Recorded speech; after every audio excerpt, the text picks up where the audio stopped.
Good afternoon. I'm George Latimer, Westchester County Executive, and welcome to our Westchester Weekly Update. Today is Tuesday, May 14th, 2024. We're happy to have you here so we can outline some of the different issues that are happening in Westchester County. We're going to be joined in a few seconds by the supervisor of the town of North Castle, Joe Rendy, and he'll come as we do with each of these programs, inviting a local elected official to talk a little bit about their community and some of the issues that are at hand. We're going to touch on issues that relate to our Department of Environmental Facilities, our Department of Finance, and of course we always talk about Parks Departments as part of our stop here. And then we'll highlight that it's Police Week and mention school board elections and an economic development thrust of some things we're doing. So we'll try to cover all of those things with you in these few minutes that you're spending with us.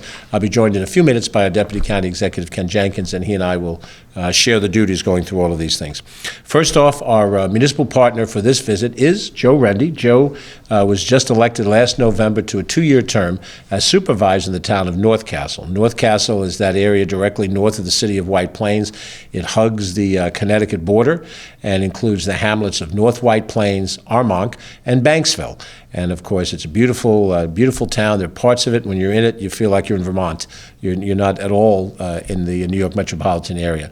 But it is a complicated town with lots of different issues and interests. And so we're very happy to have Joe here to talk a little bit about his experiences now taking over the responsibilities of town leadership and whatever priorities and issues he wants to talk about.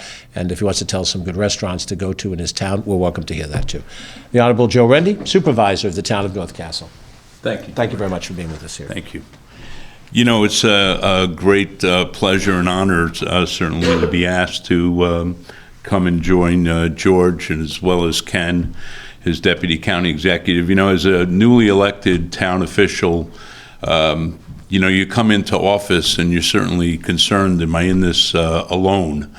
But thankfully, one of the first people to reach out to me was none other than our county executive, George Latimer, together with his deputy county executive, in offering not only his personal help and guidance, but also the entire Westchester County staff. You know, as a local official, it's really so important to know that we have partners in our other upper tier governments. And, you know, Shelley Mayer, together with Chris Burdick, our Senate and Assembly leaders, have also been very helpful. But I have to say that the assistance and help and offer of help that we've gotten from George and the entire, you know, county staff has been phenomenal, together with Margaret Kunzio, our representative on the county legislature. You know, recently at one of our last town board meetings, focus was brought up that North Castle, as well as other communities in Westchester, have seen an uptick in home break-ins as well as car thefts. And I've been reaching out to George, and George, together with his you know, county staff, has agreed to help us to hopefully invest some money where we can add more plate readers throughout our community. As George has stated, North Castle is very unique in the fact that we cover about 26 square miles. It changes greatly from North White Plains all the way over to as far east as you can go to the Connecticut border, which is Banksville. We've targeted some areas together with our law enforcement. We've been able to focus on some funds that are available, and George has given me, you know, the comfort of knowing that there'll be some additional, you know, help coming in from the county. So I really appreciate that firsthand. You know, that's a tremendous way to help to put some of our residents at ease. But George, I'd like to present maybe you and Ken today with a little gift from the town of North Castle. If you come up, we've been very proud, and I know that you'll see the folks at home watching the seal that I'm wearing. Mm-hmm. Certainly, any time that you're in the border of North Castle, please feel free, and honored if you would wear our seal. And again, we look forward to all of your continued support and help in helping our town, again, progress and move forward with some of the initiatives that we've focused on. So, Thank you very much. That's very gracious. thank you. Thanks, Thank you, Kenny. Thank you. Thank you. That's Supervisor Joe Rendy, and we appreciate having this insignia from the town of North Castle. If we put it on, we have 44 other municipalities who will both be unhappy with us, but I'm going to put it right out there so the world can see. And I will wear it when I'm in North Castle, and we thank you, Joe, for that. And please extend our best wishes to the other members of the town board. It's all terrific. I'm going to go back and forth with Ken, as they do on the nightly newscast, and let him take on the next topic, which brings in some of our professionals from the Department of Environmental Facilities. Thanks, George. Up next, we're going to talk for a few minutes with our first Deputy Commissioner from the Department of Environmental Facilities, Lou Vitrone. I'm going to ask Lou to come up, and certainly in the room with us, we have Deputy Commissioner Melissa Rotini in the house as well, in D, E, F, and L, so the Department of Environmental Facilities and Law, since all of them are lawyers as well. And Lou's going to talk for a few minutes about our new source separation law, and that those amendments to source separation, we're taking the non-residential generators, that's the businesses, our schools, institutions of higher learning and churches, et cetera, any of those places that have public space, to put out the proper receptacles to allow for recycling. So with that, Lou Vitrone. Thank you, Ken. And as the Deputy County Executive said, the Board of Legislators recently passed a package of amendments to the source separation law, which is also known as the county's recycling law. Under the new measures, all non-residential waste generators in Westchester County, when they offer a garbage receptacle in public areas, will now also be required to offer a recycling receptacle. So non-residential waste generators includes the county's businesses, schools, institutions, and public areas include cafeterias, waiting rooms, anywhere that they offer the public an area to congregate. So now, whenever they offer a garbage receptacle in these public areas, they'll be required to offer in close proximity a recycling receptacle, and both receptacles need to be clearly labeled so that people know where to dispose of the proper items.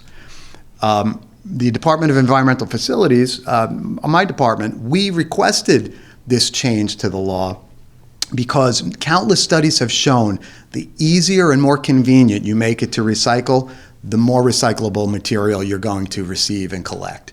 And we've all been in that situation where we're in a public area, Westchester residents, they want to do the right thing. We want to recycle, but you go to get rid of that bottle, that can, that food container, and there's not a recycling container. And sometimes it's just not practical to hold on to that material until you get home. And that's exactly why we asked for this amendment to the source separation law, to make it easy and convenient for Westchester residents when they're out in a public space to be able to do the right thing and to recycle their waste as well.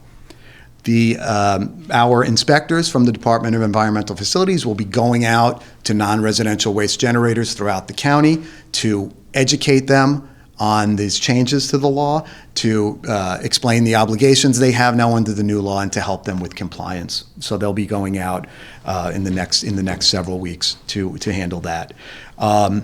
There are a couple of other changes that were made when these amendments were passed.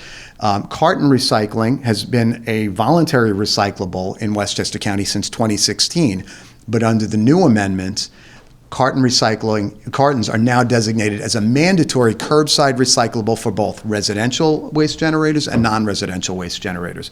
Cartons include aseptic and gable-top containers. They're usually used to package juice, milk, soup. All of those containers, you should include them curbside with your commingled recycling. Your commingled recycling is your glass, plastic, and metal, cans, bottles, beverage and food containers. All of that should be packaged together with your cartons and left curbside for your sanitation department to collect them. And one more thing that one more change the amendments brought about: all waste generators in Westchester County should separate out lithium-ion batteries, freon-containing appliances, and also mercury-containing devices, separate that out from your garbage for safe and proper disposal. That's already the state law, but these changes were made to make sure that the county's recycling law conformed with the state law. I know it's a lot of information. For any information on county recycling programs, please go to environment.westchestergov.com or visit the Department of Environmental Facilities on Facebook. Thank you. Thanks, Alex. Thank you very much, Lou Vitrone. And Lou is celebrating a birthday today. We were tempted to sing happy birthday to him, but we decided against it. I think that showed good executive judgment on our part. But Lou, we wish you a very happy birthday. Thank you, and Melissa and Vinnie Kapicki for your leadership in this area. It means a lot to us. Thanks so much. Next, we want to mention that Sunday, May 12th, which is the week we're already in, through Saturday, May 18th, 2024, is National Police Week. This week, it's an honored tradition each year. It is a time when we pause to remember those who've made their career or their calling in law enforcement. Many have given their lives in the performance of their duties, and it's imperative that we recognize their service to all of us in helping to keep public safety intact. We've had the opportunity to see a number of different ceremonies in different municipalities. I went to two of them this weekend, one in the village of Tuckahoe, one in the town of Eastchester, and we've seen them done in almost every one of these communities. We have seen over the course of our history 92 police officers in Westchester who were killed in the line of duty. So their memories and their sacrifice is really with us today, even though these things have been spread out over geography and over time. The Westchester County Police holds its annual Memorial Service Award ceremony tomorrow at the Westchester County Center, and many of our city, towns, and village departments are doing the same, as I said, this week. We're very fortunate to have these men and women serving us. We know this is a difficult time in policing, and we know there's been a discussion about reforming policing in certain ways to try to root out some of the problems that are there. But we would be foolish not to acknowledge that the vast majority of the men and women that serve us in blue serve us well and serve us with a great degree of concern for the people that they have responsibility for. So we thank them and we salute them during this National Police Week. Next up, Ken will cover something that involves one of our great commissioners and his great accomplishment. All right, thanks, George. Certainly, our great commissioner from the Community Mental Health, Department of Community Mental Health, Commissioner Michael Orth, was honored this week with a Lifetime Achievement Award at the New York State Office for Mental Health conference, What's Great in Our State. Commissioner Michael Orth, Westchester's Commissioner of Community Mental Health, was honored with this year's Lifetime Achievement Award. This event, which occurs annually through Children's Mental Health Awareness Week, which is part of Mental Health Awareness Month here in May. The week in particular promotes children's mental health and highlights the great work that's being done across the state of New York to advocate for well-being of children. Commissioner Orth has spent 28 years in the Department of Community Mental Health advocating for direct care and the oversight of programs for youth struggling with mental health issues. As the commissioner, he leads a team working with all segments of the population, from youth to adults. Commissioner Orth is also the first vice chair of the Conference of Local Mental Health Hygiene Disorder Directors, and in this capacity, he shares his passion for assisting children and families to help create influence, policy, programming, and funding for children's mental health. Last week, County Executive and myself were at the Children's Mental Health Conference that we had in Westchester County this week on Monday, as well with all of the combinations between DCMH, the Community Mental Health, the school districts, and seeing everything the county continues to do in helping to support and promote mental health across the county and being a leader, continual leader around New York State. So congratulations to Commissioner Michael Orth for this prestigious recognition for a lifetime achievement in community mental health. Back to you, George. This is part of why we're so appreciative of the talented men and women who have done so much to make Westchester County what it is. Serving as county executive is more about the cumulative talent and skill that they've put on display than it is any particular thing that I'm doing here. But all of us together are very proud of Michael and his accomplishments and his department's accomplishments.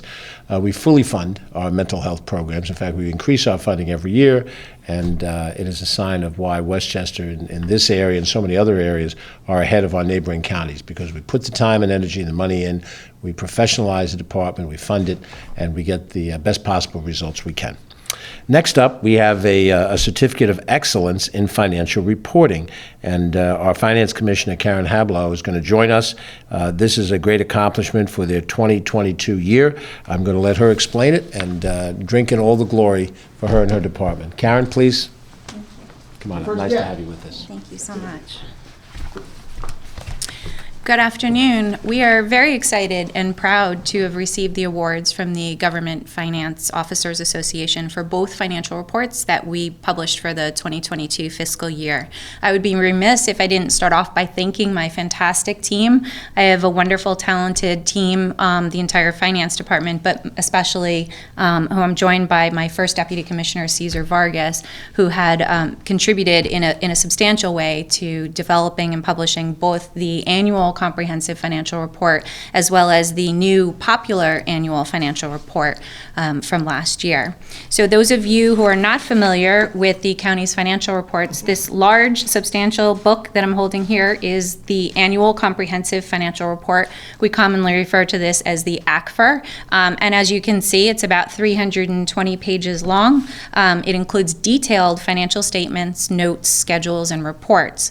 The presentation and the format in this book is dictated mainly by GASB, and in order to be eligible to receive the award for financial excellence, you must follow all of the GASBs, adhering to the format and structure of all the financial statements and notes in the book.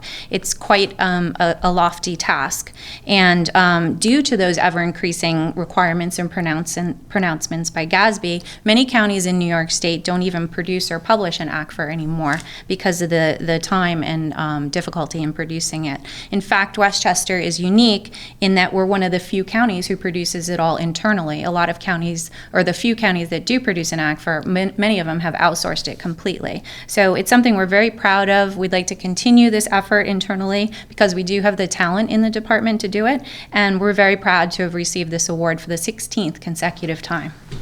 Due to the comprehensive and technical nature of the ACFR, it is geared more towards investors and other individuals who are seeking a more detailed or full disclosure or audited financial statements. It's really not an easy read for a non-financial person. Therefore, last year, the county executive tasked us with developing a PAFR. Let me show you the PAFR, which is definitely a higher level, more user-friendly version and a summary of what is contained in the ACFR. The second award that we received from GFOA is for our first time presentation of the PAFR. So we're very proud of that. So as I said, the PAFR is intended to provide increased accountability and transparency to the taxpayers and constituents. And it also provides insights into the financial condition of the county. The material in the PAFR is derived from the ACFR, but again, it's presented in a more visually appealing presentation. It's much easier to understand for the common non-financial person, and it amounts to about 12 pages, as I said. The report provides a brief analysis of where the county revenues come from, where those dollars are spent, what our major programs were for the year. It highlights some of the capital projects and major initiatives that we spent time on during the year. Our office is currently working on the development of the ACFR and the PAFR for the fiscal year 2023.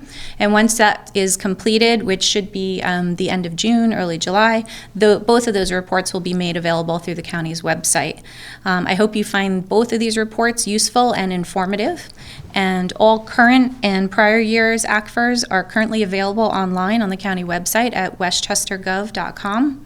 And the 2022 PAFR will also be made available online very soon. Thank you.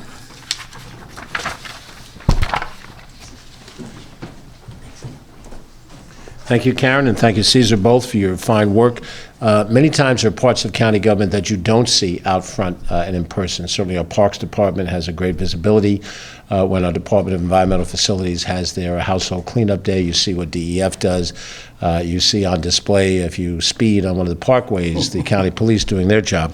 But the work that's being done in the finance department and similar type departments oftentimes is unrecognized. And that's why it's important to have these moments of excellence that have been certified, and so that people in the department know that the work that they do is valued and is recognized. And certainly peer recognition in a field of finance is very much important. Those of us who have less of that knowledge personally might say you're doing a great job, but your fellow professionals, when they cite you for the work that you do, that's got to make you feel good. When Caesar and Karen go home, they can tell their families that they know that they're making an impression. And don't kid yourself, the ability to manage the finances of this county, the finance department, the budget department, is essential to all of the good external things we do. If we did not raise and properly structure the money that we have, we're not able to provide the services we do. And we have been able to do that at a higher level. And in part, thank you to this department, which is being recognized today. So congratulations both, and to all of the other folks in that department. We have a video regarding yet another department of county government. This ties into our county clerk office, and that's the Westchester County Archives. This is also tied into the Department of Information Technology and IT, or DOIT, Do It, is one of those departments very similar to finance and to budget that operates outside of the line of public sight, but has a tremendous impact on the things that we do. And the archives, located over in Sawmill River Road in the town of Greenburgh, provides records that date from 1680 until the present. It provides not only documentation of the history of county government, but also the growth of Westchester from an agrarian society, which is what it was, and to the industrial age, and now to the commuter and service economy that we are today. So we have a video on board, and we hope you enjoy it. What we do here is handle materials that can't be found elsewhere and also can't be replaced. This includes records that were created before Westchester County even existed. What our volunteers do here is they help our archivists with preserving those archives and making them accessible for patrons. I don't know how many actual pieces of paper we have, but we in the archive world measure by cubic feet, so about 10,000 cubic feet of records and about 75,000 maps. It's very exciting. One of the things I love about the work and the volunteers love about this kind of work is we learn new things every day and we meet really interesting people. We feel that we do very important work here, serving the public, and yes, it's a great opportunity for volunteering. I'm Shelley Markowitz. I live in Sleepy Hollow, New York. I think I've volunteered here about 10 years since I retired. I really enjoy when I'm processing wills and inventory lists of all the belongings that an individual or a family had, and it's just amazing and gives you so much perspective. You know, I hope that somebody I've helped or some document that I processed helped somebody find something they're really looking for. People, especially when it comes to property and family, people are so thrilled to find out more about their ancestors. If there's any little part of that I played, I would love that. That would be great. Because of your connection to your community and your ability to help your neighbors and friends and family members in their interest in Westchester history or family history, whatever connection you have to Westchester, I think you would really enjoy being part of the work here. I would encourage people to volunteer here, people who love history or library work, but also people who just enjoy learning new things. Especially when you've lived in a place for a long time. I've seen people really light up when they start to learn a little more about communities they've lived in for so long.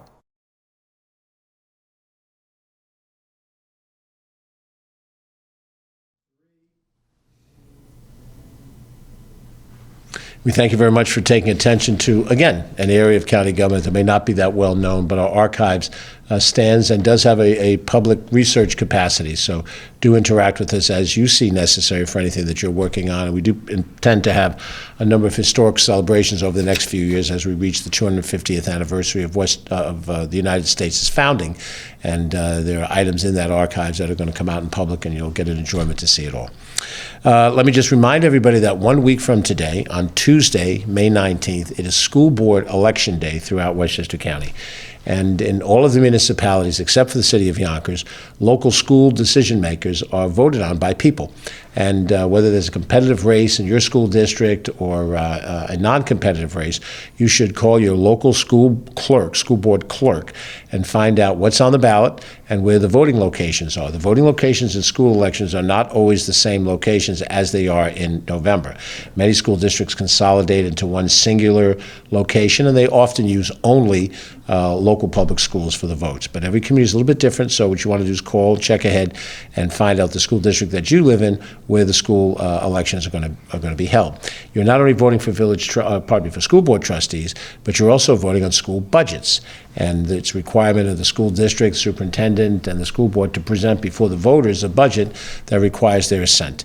If they break the tax cap, which was imposed 10 plus years ago during the tenure of Governor Cuomo in Albany, they must reach a certain level of percentage vote. It's not enough to win it by 51% to 49. I think you have to break 60% or some particular number. And if you check through your school district, and the clerk of that school district, you'll know what the circumstances are for the school budget. If the budget that's before the voters is an increase, if so, by how much, and if it reaches a level beyond which the tax cap applies, it can be adopted, but it requires that override vote of a larger vote. So that's all on the budget. And then there are some communities that also have library districts that are tied to the school districts. New Rochelle is one of them. And in those settings, you'll also be voting for New Rochelle trustees for the local school board. And so that's also on the ballot. So you've got a number of different things that may happen. You have a week to study up on it. I would also check the League of Women Voters website in your area. If you live in the Sound Shore, there's a League of Women Voters in New Rochelle. There's one for Larchmont and Mamaroneck. There's one for Rye Brook, Portchester. You have a League of Women Voters in Scarsdale and White Plains and so forth, and all throughout the county. And they often have public debates between candidates running for school district in contested races. And it may well be the debate has happened already. It may be the debate is yet to come with a week to go. If it's yet to come and you want to attend in person or watch it live, you could do that. Or if it's a debate that has happened already, most likely that tape has been saved and is available either through the local school district or through the local League of Women Voters. So this is an opportunity for you to vote and have your voice heard. School district taxes represent 2/3 of the tax bill that you pay. It's a significant portion of your property taxes. You can go down to town hall, village hall, city hall, county office building and talk about our level of taxes. But all the rest of us together is about 1/3 of the property taxes. School districts matter. But it also matters not just because of the taxes you pay, but because of the public service of educating young people. And now that I have a grown daughter who's gone, married, lives in another state with our grandchildren, it is absolutely true that the public education that she received in the community that we live in, like the public education that I received in Westchester County 50 years ago, is the essential building block for the life that she lives, the life that I've lived. So it's a very important public service education. It's also a very impactful element of your finances. Study up on what the choices are. You have a week to do it. A week from today, the vote is held, and we hope that you'll engage. Every voice will be heard, and then the successful individuals will go on to run those school districts with great degree of ability and accomplishment. So back to Ken again. He's going to talk about an economic development effort that we're doing under the wings of the Catalyst. Thanks, George. Coming up from the Catalyst, which is the Westchester County Department of Economic Development, led ably by Bridget Gibbons, our Executive Director of Economic Development, and Assistant Deb Novak and their entire team over there. On May 22nd, we're going to have an important panel discussion from our Department of Economic Development.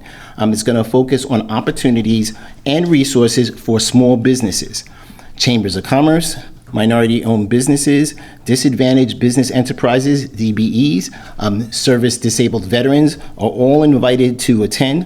That panel is going to include speakers from the MTA, the New York Power Authority, NYPA, and Westchester County. Do not miss this great opportunity to learn about opportunities for federal and state contracts, resources for your business, and to network with other business owners.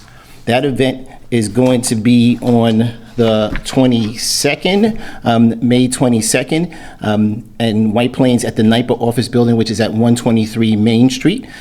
So to learn more about that, certainly give a call to our Director of Minority and Women-Owned Business Development and Immigrant Affairs, Martha Lopez. She's at 914-995-2947. Shari Rosen Asher has been our lead for our Chambers of Commerce, which were created by County Executive George Latimer, never happened before, and through the process of the pandemic, et cetera, you see the great connections that are there.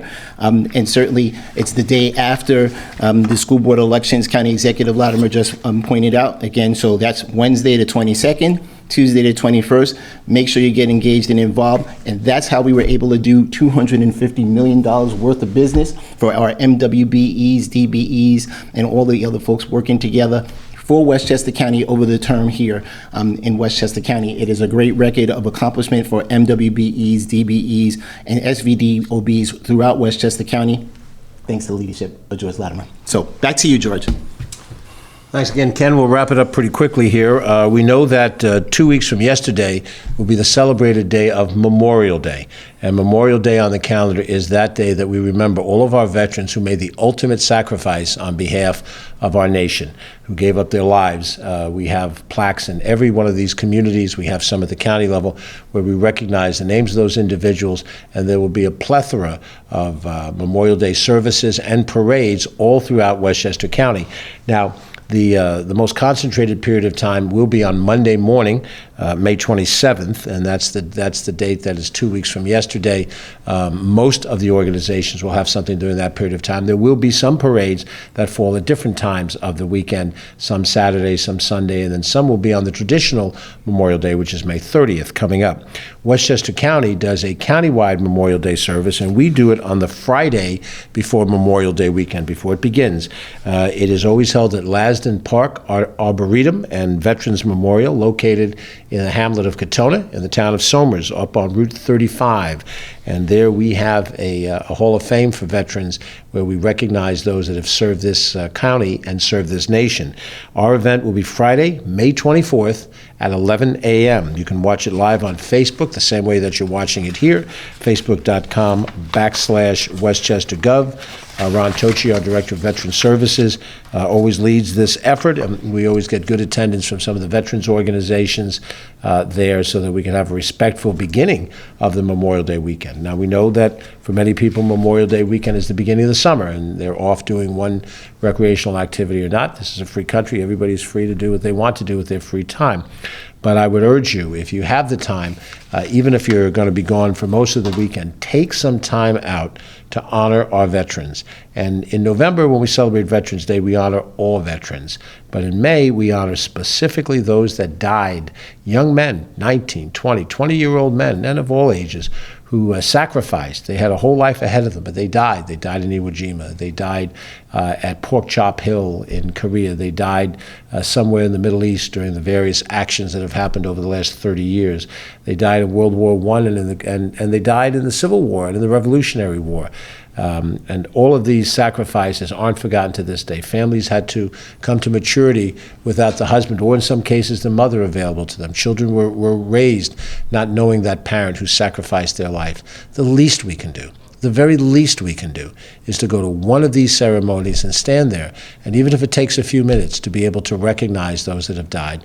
Now, the living veterans, many of whom are in advanced years, they come to salute their honored dead comrades, and it's sometimes very touching to watch a person who is in their 80s or 90s, and yet they still stand there. They can tell the story of what it was like to be young men in their 20s serving overseas, and that name that's inscribed on the stone in the granite was actually a living person that was their friend, their buddy, who died that time across the seas, and they're back there to make sure they're remembered. So please, let's not forget to remember that. Let's take that little set of time. We're very fortunate people that we've had brave men and women who've made these sacrifices to help keep us where we are today. We have a lot of other things going on in our parks programs. Ken, we'll close it out with parks. All right. So on Thursday, May 16th, this Thursday, back at Lasden Park and Arboretum in Katona, it will be the continuations of the Partners in Nature program, where you'll be able to explore the mesmerizing tapestry of programs that can be found everywhere in this interactive exhibit and flower show. Again, that's Thursdays from 10 a.m. to 4 p.m. through Sundays, right through August 31st, through the summer. Again, Patterns in Nature. On Thursday the 16th, the farm stand at the Hilltop Hanover Farm and Environmental Center in Yorktown Heights will be open from 10 to 4. The stand itself is open from Thursday through Sundays, and you can shop at the farm. That helps you discover the seasonal availability of produce in our region, and we offer a 50% discount on eligible items for customers that pay with SNAP benefits. Again, it's the greatest way to get the most freshest produce that we produce right here in Westchester County in our agriculture district, by the way, that we have in Westchester County. Thursday, the continuation of the spring Read Aloud program, Park and Read. That's back at Lasden from 11 a.m. to 11:45 a.m. right through every Thursday, including May 23rd. That's the spring version of the program. I'm sure Rosie Finizio is going to juice up the program and get it ready for the summer season. It's for ages 3 to 6, and you could join us every week as we bring stories to life to help create that enriching experience for children. Again, 3 to 6, parents or guardians need to be there with the children. Again, 11 a.m. to 11:45 a.m., and you can see all of that on the lasdenpark.org website. On Friday, the continuation of the Mall Walk, which happens on Tuesdays, today and Friday, 8 a.m. to 10 a.m. in the Westchester in White Plains. That's the Mall Walk. Again, it gives a great opportunity. I explain this all the time during this time of the year. My allergies are kicking in, so being inside is more helpful for me and other folks to be able to do that. And when the weather's inclement, it gives you a chance to get your walk on inside of the mall in an air-conditioned or climate-controlled environment, Tuesdays and Fridays weekly. Saturday the 18th, the annual Friends of Lasden Park plant sale is going to happen. That's going to be on Saturday, May 18th from 9 a.m. to 4 p.m. You're going to be able to choose from thousands of trees, shrubs, perennials, annuals, and more. That's rain or shine. That's going to happen the 18th and the 19th. On the 19th, it's going to be 11 a.m. to 3 p.m., and that's going to be in the upper arboretum because they're going to be able to do those particular opportunities. It's not going to be open to the public until 11 o'clock because a private event is happening earlier. So Saturday, 9 a.m. to 4 p.m., Sunday, 11 a.m. to 3:30 p.m. And again, get a chance to help support the Friends of Lasden Park, which takes care of the mansion that's there as well. So it's a great opportunity. Finally, for Bicycle Sundays, it's the 50th anniversary of Bicycle Sundays on the Bronx River Parkway. Get your ride on in this 13.1 mile track that goes from the County Center in White Plains right down to Scarsdale Road in Yonkers. That loop is a total of 13.1 miles. County Executive Latimer and myself were at the Destination Scarsdale site, which is a little bit more than halfway on one direction, but it gives you a good opportunity to stop, check out the farmers market there. It's a great opportunity for those of us like me that are only going to go halfway. So I'll start at the county center and stop at Scarsdale Road, Crane Road in Scarsdale at Destination Scarsdale, pick up some food and be able to go from there, or come up from Scarsdale Road in Yonkers and still stop there, turn around, get some ice cream and keep it going. Again, that's Bicycle Sundays on the Bronx River Parkway, 10 a.m. to 1:45 p.m. In case of inclement weather, check on the website. They do post those notices up. This past Sunday, we did not have Bicycle Sunday because of the tremendous rain, but the farmers market is still there as well, and get a great opportunity to enjoy that. Back to you, George. Thank you, Ken. Well, we thank you for watching and participating in all of these different elements of updates. I'm mindful when I had a chance to go back through the records that 4 years ago when we did this update, we were talking exclusively about COVID. COVID had surfaced itself in March of 2020. By May of 2020, we were seeing significant shutdowns in our society as we approached Memorial Day. It was a very sobering moment. And then, of course, on Memorial Day evening was the death of George Floyd in Minneapolis, and what that began to create in our society as we look to justice in his particular case and then across the board for many folks in the minority community. These were difficult days 4 years ago, and we survived them. 3 years ago, we were going through the vaccination year of COVID. We had a vaccination available by January, February of 2021, and we were worried about how we could get mass vaccinations at the county center and other places, how we could vaccinate the workforce. That's 3 full years ago. And all of those challenges of those days were challenges we've overcome. It gives me the confidence that whatever challenges we face today, we can overcome them as well. It's not automatic. It won't be overcome just because we're good people. It'll come because we take our skill and our talent and we apply them to the challenge at hand. That's what you do in your everyday life, and that's what we hope we do on your behalf in our government life. I'm George Latimer, County Executive. Thanks for watching. Have a good day.